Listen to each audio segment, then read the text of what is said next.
Good afternoon. It's a toasty one today. I just want to talk a little bit about our interplanting.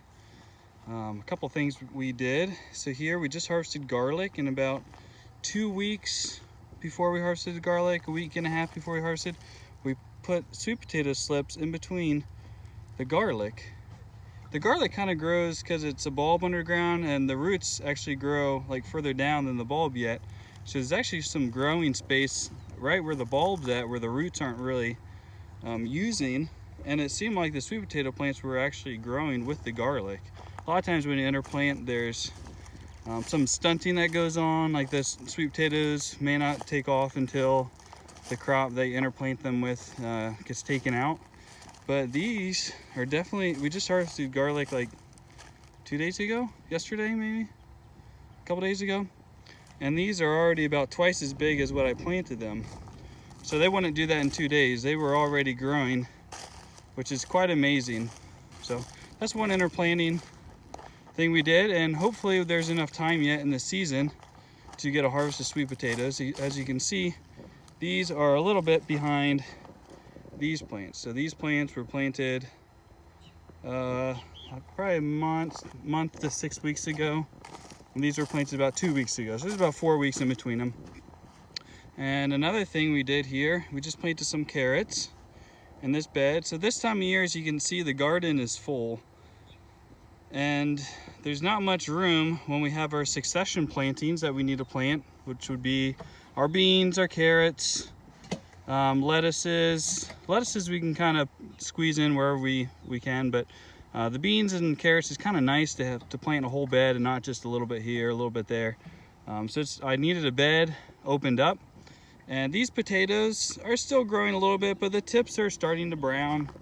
They're getting to the end of their growing period. So I decided to just go ahead and harvest the bed. My boys and I did that this afternoon. It took about half an hour.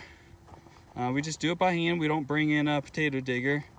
And we probably got about 100 to 50 pounds, which isn't a ton. This is actually about a 75-foot row.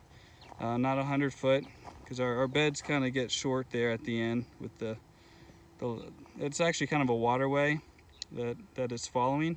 So I didn't want to go down deeper and make it 100 foot, but yet the last 25 feet stay really wet. So it's actually about 75 feet. And so in a matter of, from when we harvested to when I got the carrots planted and watered in, probably was about 20 minutes. And so we don't like to keep our beds empty, especially this time of year. The days are nice and warm, and we want to get in as much growth as we can during these warm times. So once a bed opens up, it gets planted. Unless we have a vining crop, we actually just harvested some gold potatoes up in the upper section. So we have watermelon there and pumpkins, and we had a row of gold potatoes. And I knew that we could get a planting of potatoes in between those two vining crops. We could get it growing and harvested before those vining crops cover up. So that bed actually won't be planted with something else. Maybe a cover crop in between there, but even that I'm not sure. I'd hate to kind of have that compete with the watermelon and pumpkins. So that bed will probably be left empty, but it will cover up. I mean, the vines are already growing over that bed. It'll be a nice blanket of green. So wherever we have an opening that's not going to get filled with vines, we will get it planted. And I just thought of something else I want to show you. I think I may have done another video already about this, but another interplanting thing that we just completed was putting winter squashes in where strawberries were. And so yeah, these are the winter squashes here, and these will vine together, and these are sweet potatoes.